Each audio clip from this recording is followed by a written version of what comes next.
All right, we will give everyone just a few moments to make it into the webinar before we get started. So please hold for just a moment.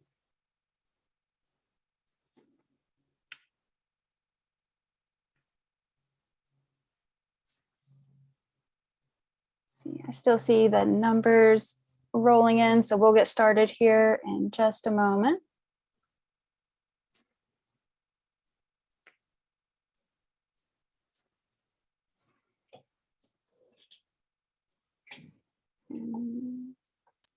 Okay, looks like some of us are in, so we will go ahead and get started. Thank you all for joining us today for the webinar, Improve Engagement and Community Outreach Using Digital Ecosystems, presented by Matrix Fitness.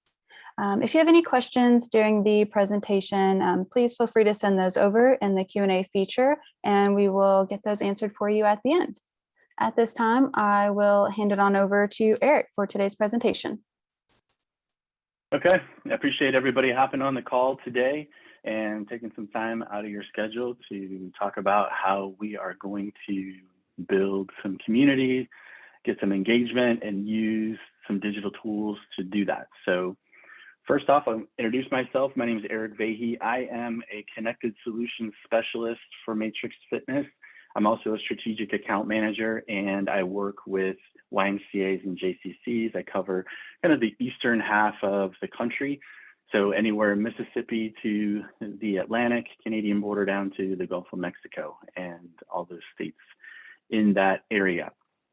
I have worked at the Jewish Community Center for 6 years, and then I moved over to the YMCA in St. Louis where I live. I was there for 8 years.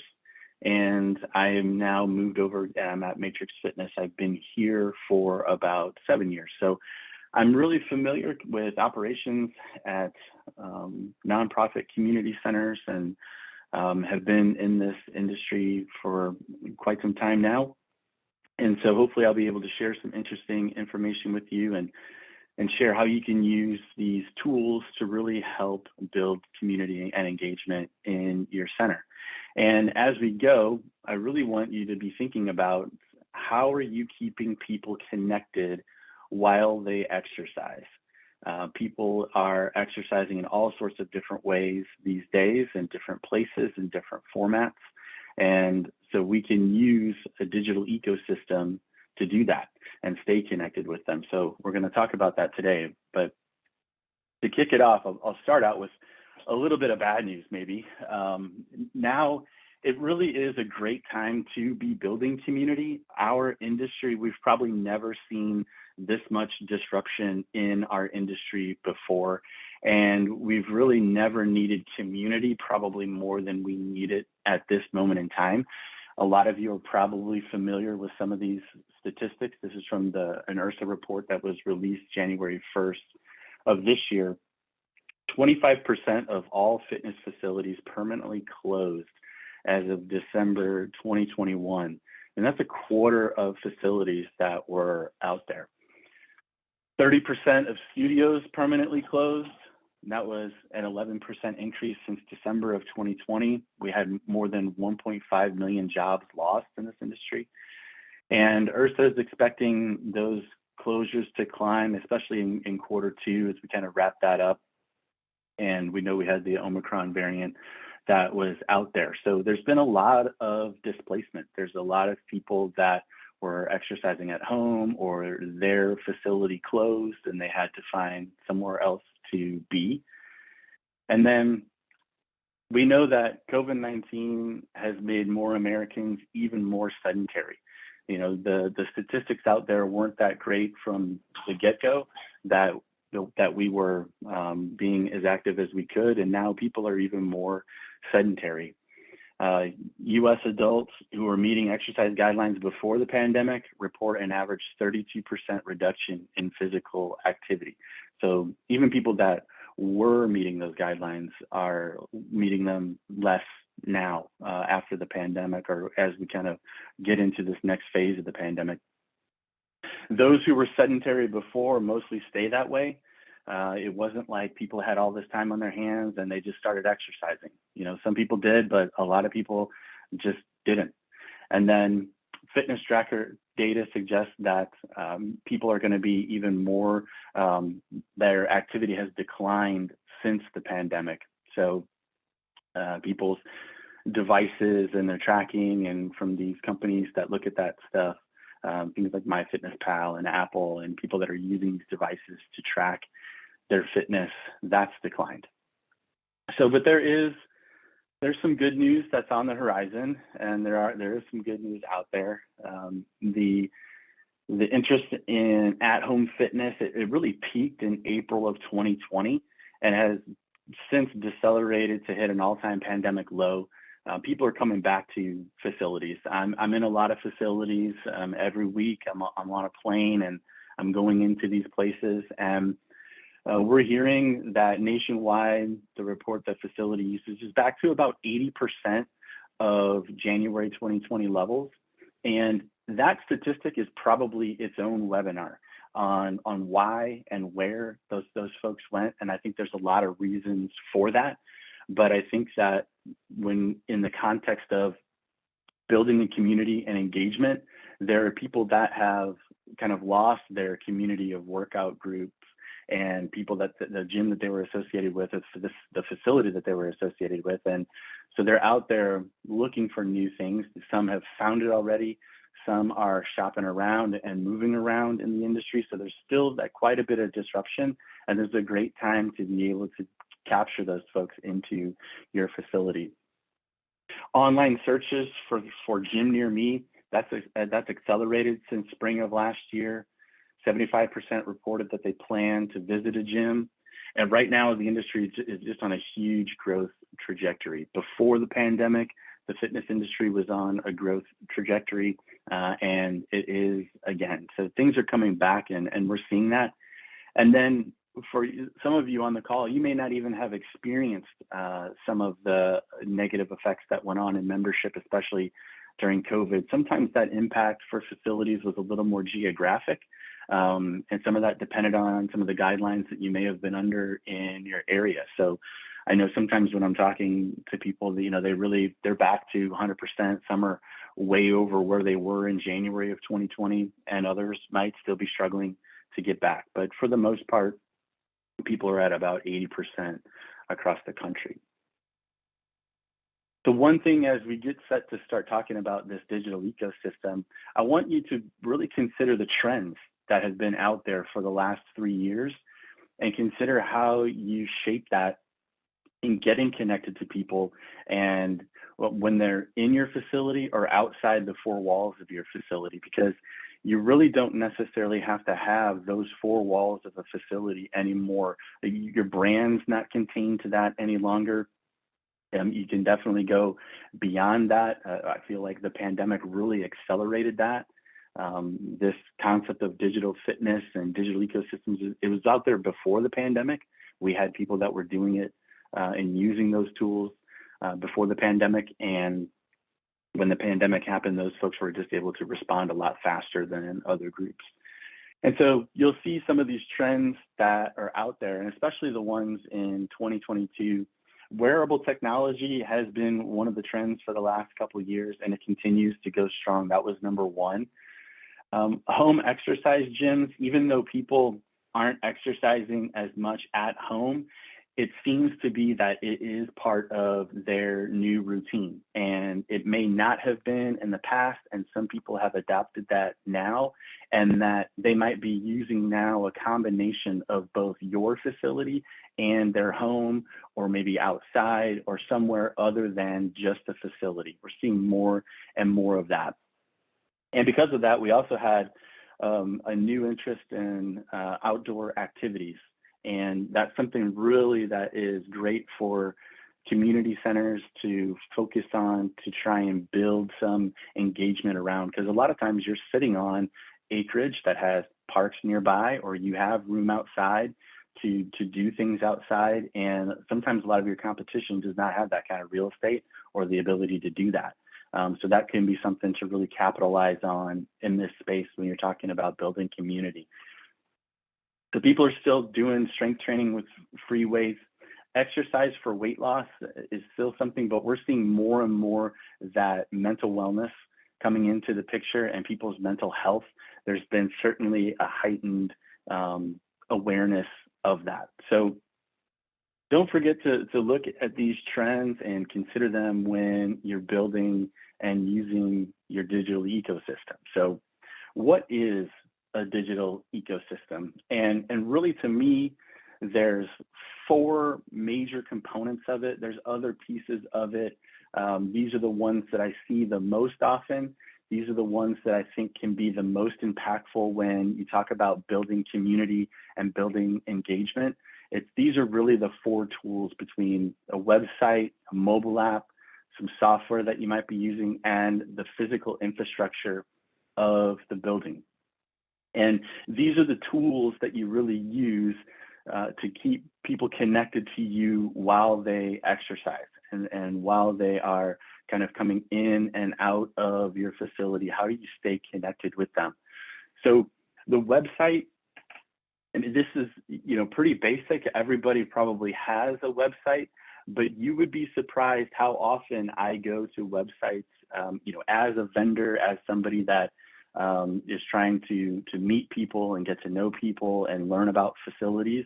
I spend a lot of time going to your websites, and you'd be surprised at how often you see broken links or outdated information or just kind of gaps in information that's not there. So the website is still a major tool in the digital ecosystem, and it's really a place to pay attention to, because this is where you're going to get brand awareness for your facility, maybe building community pride. It's a place that, certainly you're going to provide information there about everything that you do at the facility, and people are going to go to that looking for that information, especially if their facility closed and they're looking for a new place to go and they're looking for this new community of people. The website's one of the top places they're going to stop and take a look.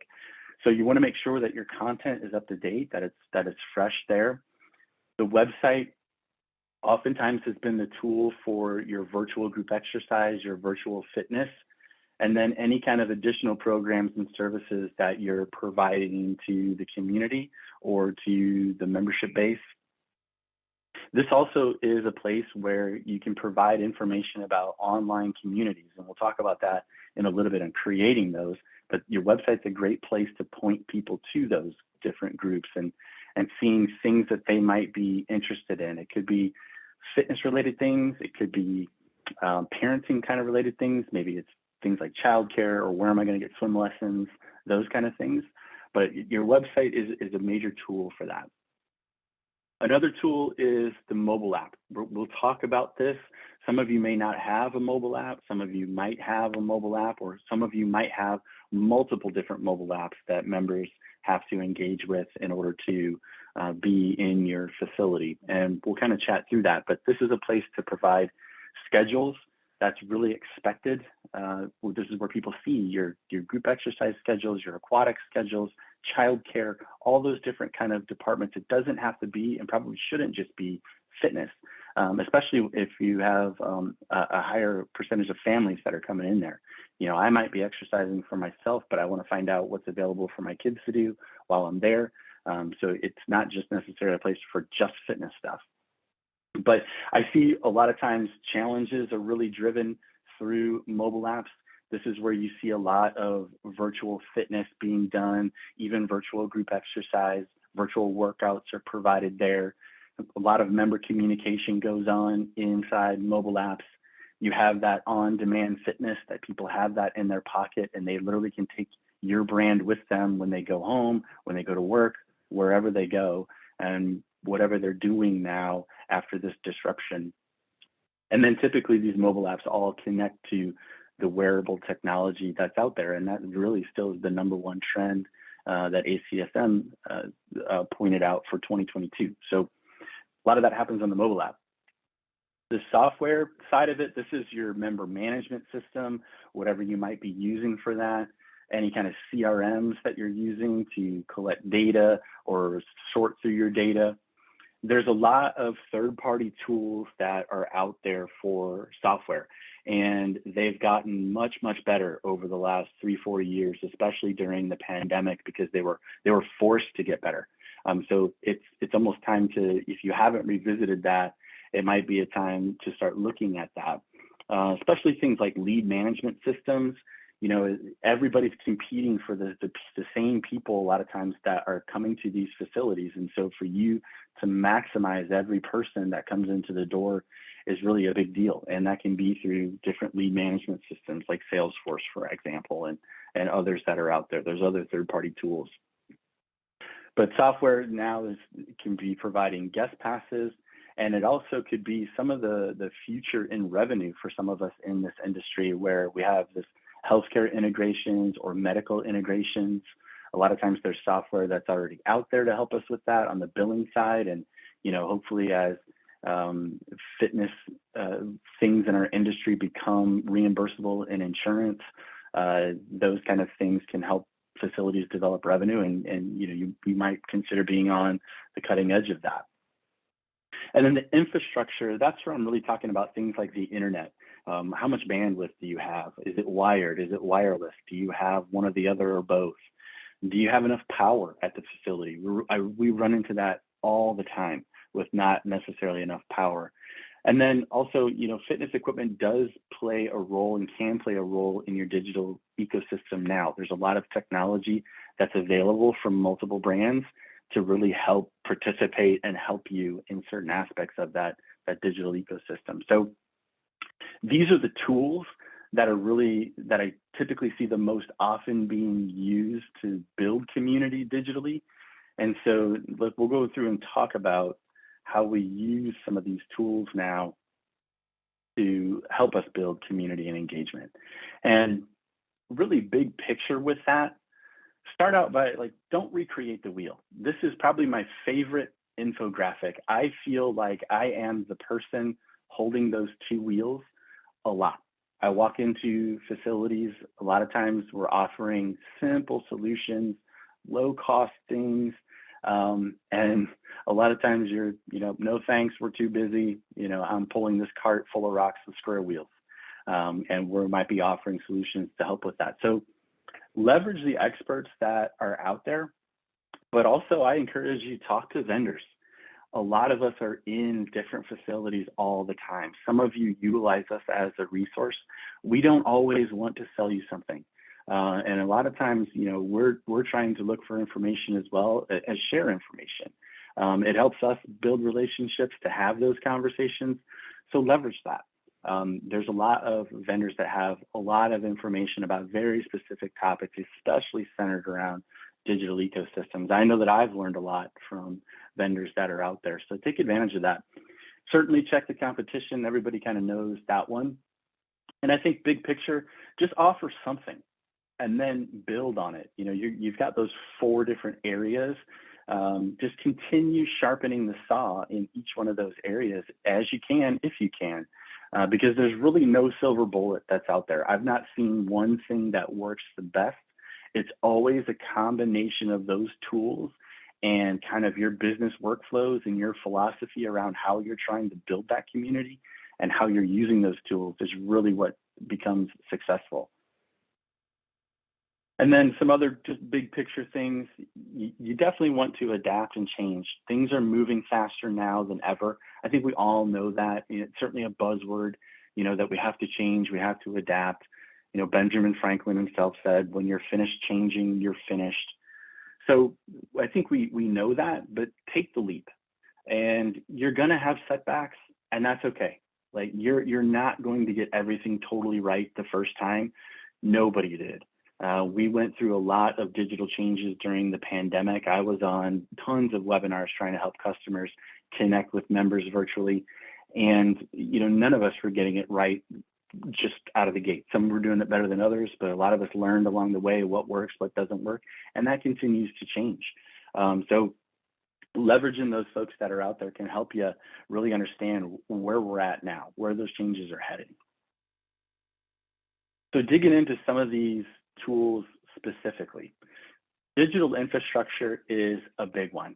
The internet now is a necessity, like food, water, shelter. If Maslow was here today creating his pyramid, I think it would be food, water, shelter, internet, or maybe internet, food, water, shelter, because the internet can lead you to food, water, shelter. It is a big deal. And I see time and time again in facilities where there's zero bandwidth, or, it's just not that strong, or they only have it in certain parts of the building. They may not have it in big major parts of the building. It might only be in a back office. And that's now like people, they're bringing in their own devices. There's more demand on your internet. And I would embrace it and make space for it.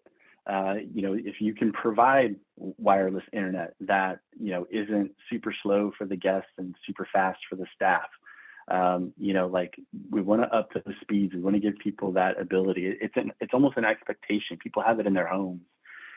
See too, I've got a 13 and 14-year-old kids. They have cell phones, but those things might only work on Wi-Fi. So if they come to your facility, those kids, you're not supporting that community environment for them if they can't get on the internet. Like, we all want them off their devices more, but it's also part of their world, and providing that ability to connect. They might not be able to connect with their parents and reach out to their parents if they're unable to get on the internet on their device. So, and that could be a simple, no-fly zone for some parents, saying, hey, can't go to that facility, they don't have internet.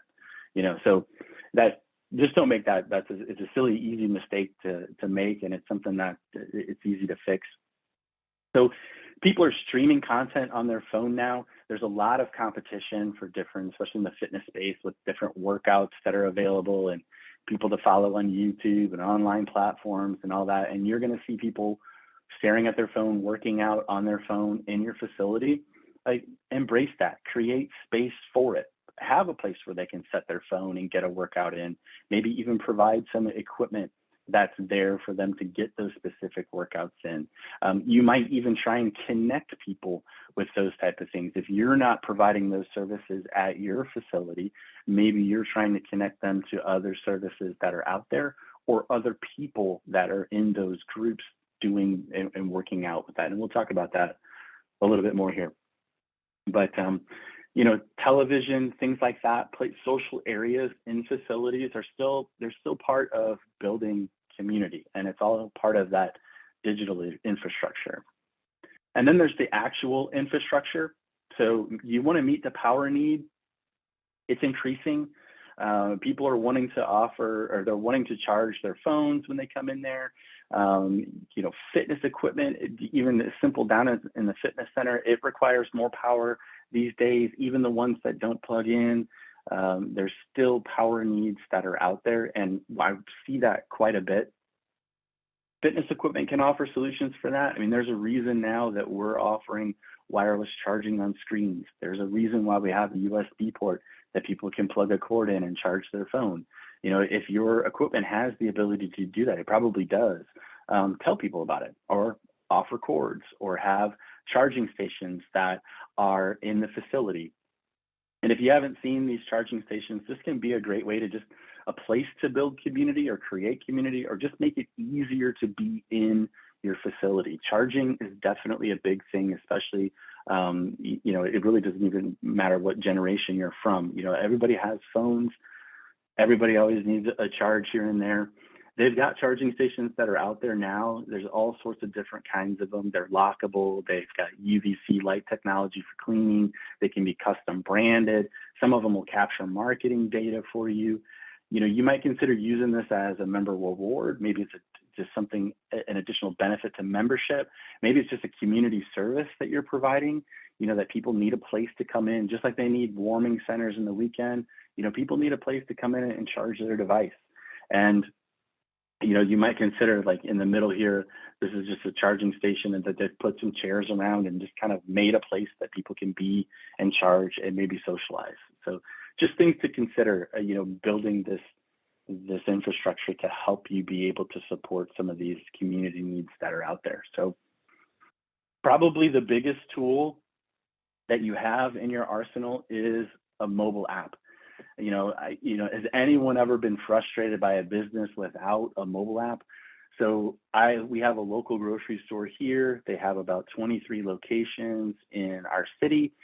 And if I go into the grocery store and I'm looking for that one ingredient for that weird recipe that we only make one time a year, and I go to the App Store and I find out there's no app, like I'm just looking for a map of where that thing is in the facility. I mean, it could be that just that basic, and people get frustrated. You know, same thing would happen at Home Depot until they wised up and put a map in there and tell everybody where those products are in there. You know, you come in looking for something specific, and people just have that expectation that your business has a mobile app. And if anything, it helps build credibility for your business, for your center, when you do provide that for members, because it can be really convenient for them. Now, I know that creating a mobile app on your own is expensive, and it can require some serious know-how. And a lot of times you have to get other people involved in that process for sure. There's a lot of third parties that are out there that provide mobile apps to community centers, to fitness facilities. There's a lot of choices that are out there now, and they're good choices. There are a lot of good options out there. They're not really, in the grand scheme of things, they're not that expensive, and they can be an easy fix. And those things can be 100% brandable to your facility. And that would be something that the members would go to the App Store and they'd be looking for your brand, your facility name, and downloading that. And I think I see a lot of times in facilities, they'll have multiple apps. So more apps are, less apps is more. The less apps that you can get away with, the better. The less things that people have to download to interact with certain components of your facility. So that might be, I see where sports are using one app, fitness is using one app, aquatics is using one app. And then within fitness, they've got the personal training app, they've got the group exercise schedule app, they've got these different kind of third parties that are all helping them. Sometimes these third parties, like, they're going to want you to download their app, and I can respect that, but also you might not have that as part of your digital strategy. You might be wanting more traffic to your website. So you might consider, a lot of times those facilities that have those vendors that have mobile apps, they also have the ability to embed those different gateways into their product inside your website, which really then draws traffic to your website. If you can build these things into a mobile app that's for your brand, that's the better way to go, rather than me downloading a third party's app to come and interact with your facility. It's much better for me to download your brand. So I'm interacting with your brand, your facility. So just because these third parties have an app doesn't necessarily mean that you should or need to use it. There might be other ways that you're trying to capture that info on your digital strategy. But it's definitely, they're essential in building community. And a lot of times the mobile app sometimes involves membership marketing, fitness, and really any program area that makes sense. The more parts of your community center or your facility that you can get included into that app, really the better. So one of the components typically that you'll probably want to offer inside of apps is your schedules. And this can really help bring everything that you're doing under one roof. A lot of times these schedules are searchable. You can have favorites, you can class, date, time, instructor, location, multiple things, fitness, childcare, aquatics, whatever you're scheduling.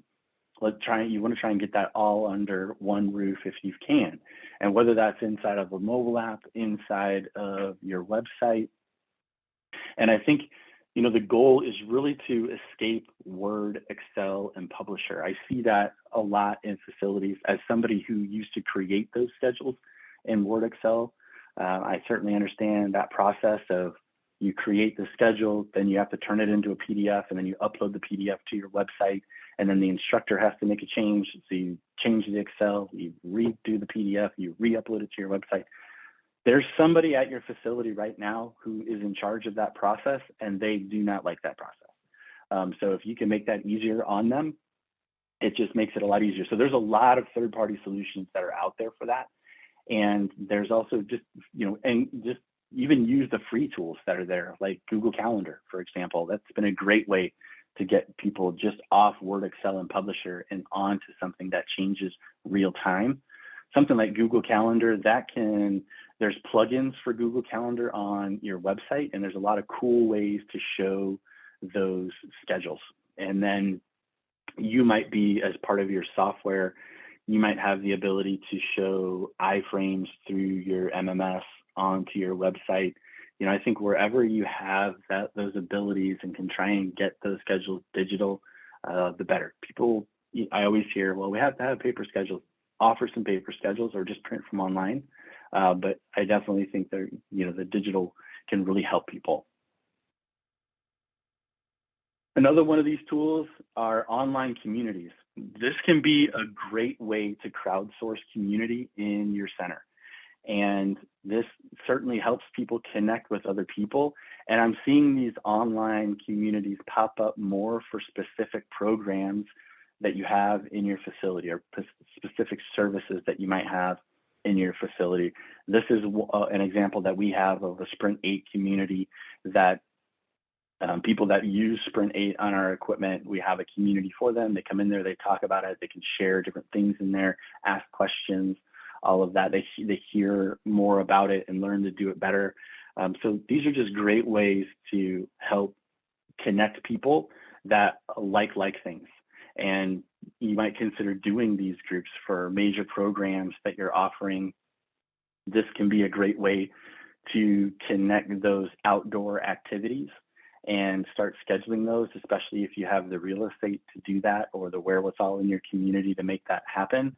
These online communities are a great place for these people to connect. And that might be as simple as walking groups. You might be specific runs and things that you're doing, couch to 5K stuff. Don't be afraid to look for a volunteer to manage those things for you. Challenges are another great way. Challenges, I typically see people base them on time, distance, calories burned, number of workouts. They're all great for capturing different metrics. So if you're doing live events, like if you have a 5K at your facility, also consider adding a virtual component of that. Can I do a 5K over the weekend? Or if I don't live in your city, can I participate in that 5K because I've got a loved one that goes to your facility and maybe they're doing that 5K and I'm going to do it virtually from my house. Don't forget about the virtual component of these live events that you do, because these challenges are still popular. They were popular before the pandemic. They're popular now. And I've had facilities that run these challenges and didn't even realize that they had thousands of people that were participating digitally.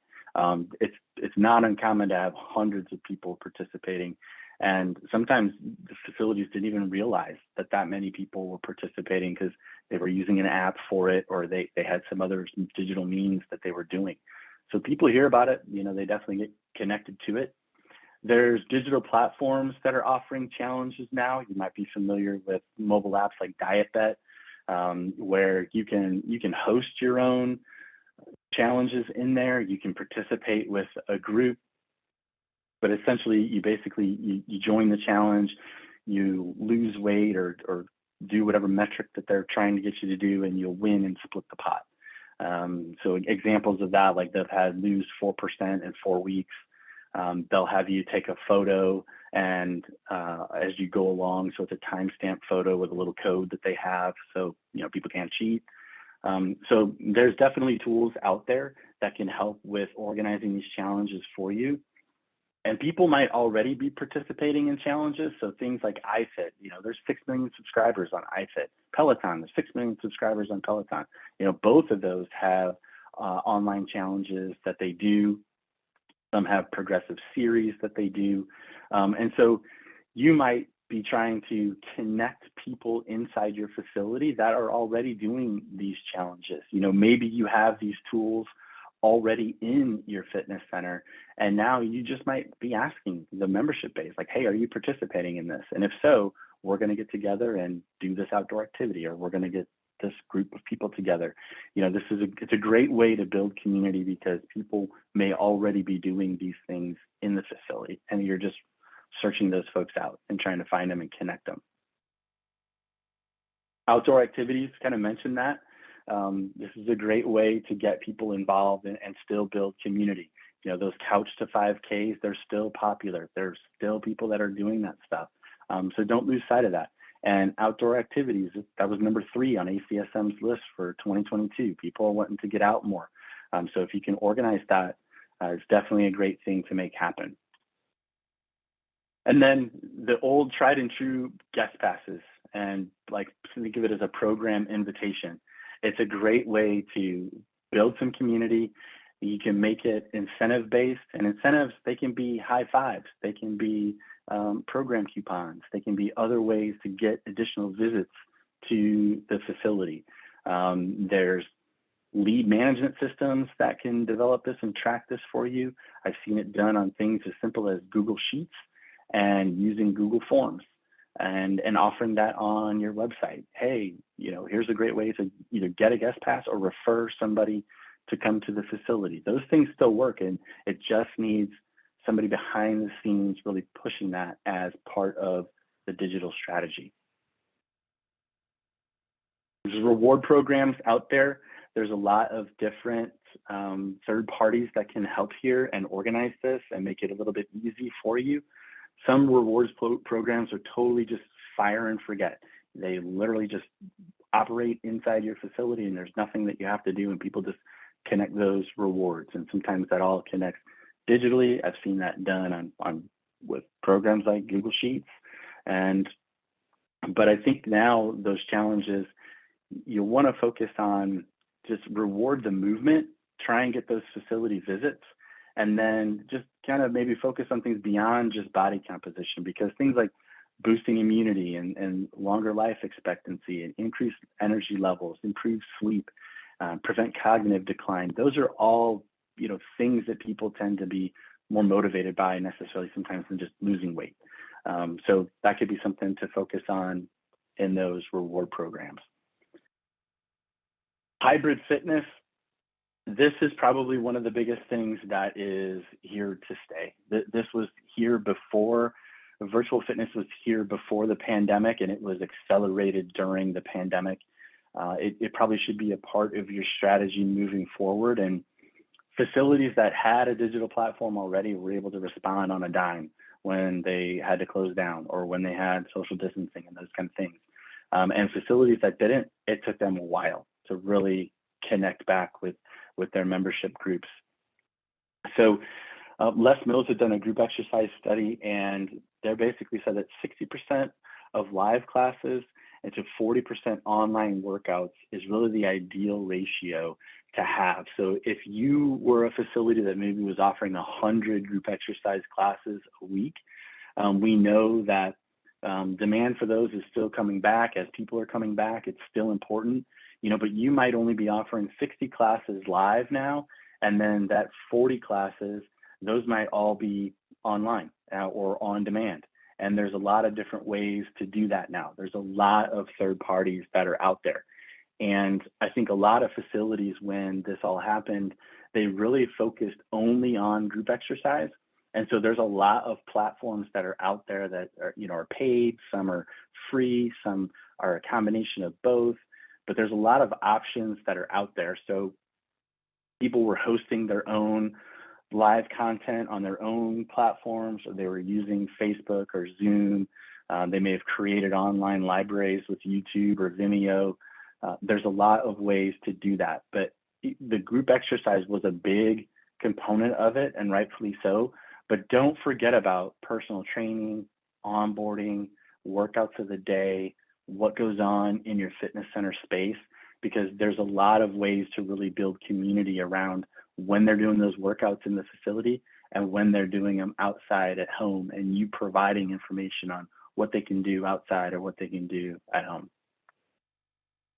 So strength training group fitness is definitely still a big thing. Fitness is the world's biggest sport. Live classes are the most popular activity in facilities. So I'm definitely not saying move away from those. Those are really still important.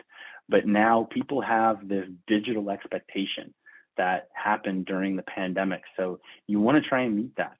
And if you can provide additional classes that are more virtual, like those classes might be things like recovery classes, foam roller classes, muscle gun therapy, different stretching or body balance. It might be outdoor programs that you're providing. You're kind of changing the group exercise schedule, and your digital and on-demand classes might be something more centered around recovery from your live classes. So you're kind of even promoting, come to the live class, do the digital classes to recover, and kind of bounce back and forth. And I put this quote in here, just remember, the Keurig machine didn't kill Starbucks, Dunkies, Peet's Coffee. It just allowed people to drink more coffee. Kind of the same thing with digital fitness. I don't think that it's going to kill your group exercise classes. If anything, I think people are just going to exercise more because there's more options. So the more that you can consider that and plug into the third parties that are out there to help you with that. Some content out there is really great. Some content you might want to provide your own instructors or use someone else's instructors, but there's a lot of options. And I think just don't forget about the personal training, member onboarding side of it. A lot of the focus has just been on group exercise because the training has changed a little bit during the pandemic. Now we're seeing trainers that are recording full workouts. It might be 30 minutes, 45 minutes, 60-minute workouts. And it could be as simple as a 5-minute instructional video. And they're putting that out on YouTube or Vimeo, or they have their own channels, or they're putting it through your website, or you're using online tools like Zoom to do those kind of things. But you definitely want to probably be leveraging those digital workouts instead of paper. And because members are coming into the facility and they're following these things already. And so it just creates a great opportunity for you to connect with them, with your people outside of the facility. So I know I'm going quick. There's a lot of different tools that are as part of the digital ecosystem, and hopefully, give you some insight on how you can leverage some of these tools between your website, a mobile app, software, infrastructure, how you can leverage that to build those communities.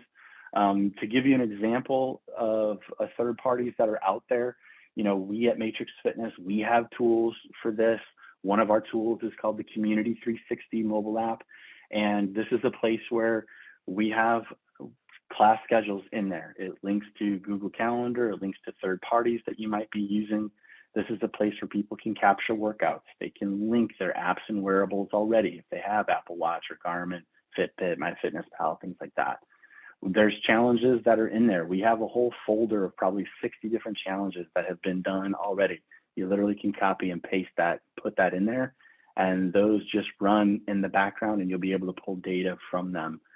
People can track their goals. You can get information from those goals. You can send them push notifications. They can handle referrals. There's a lot of different ways to do referrals in there for membership or for programs. And then we also have a place called Engage 360, where we can do a lot of the virtual workouts. And because it's 100% customizable, it's a place where you can manage your personal training or your member onboarding. It becomes a communication platform between staff and members. And this is where your trainers can provide digital content. And that might be one-on-one workouts, it might be group workouts. I'm seeing a lot of these workouts changing, and I'm seeing where facilities are offering new membership types that might be just digital memberships only, or it might be a combination of an in-person traditional membership, and then they're adding benefit to the membership by providing digital content. Some are charging, some are doing it for free. On our platform, it really doesn't matter. You can choose to do either. These things integrate with your member management system already. So just a good example of just a third party that's already out there that can provide a lot of these things in your digital ecosystem, or at least sharpen the sword for sure. And these programs, you can do virtual coaching. People can come into your facility and do workouts that maybe they self-select between beginner, intermediate, advanced. You can create those workouts on your own. There's templates that you can follow, or you can create your own templates. And this just gives you a way to provide things like workout of the day and different templates for people to follow. And there's an exercise library of 425 different movements that are in there. and that's all customizable to you. So with that, I'm going to wrap up and just see if anybody out there might have any questions that I can address.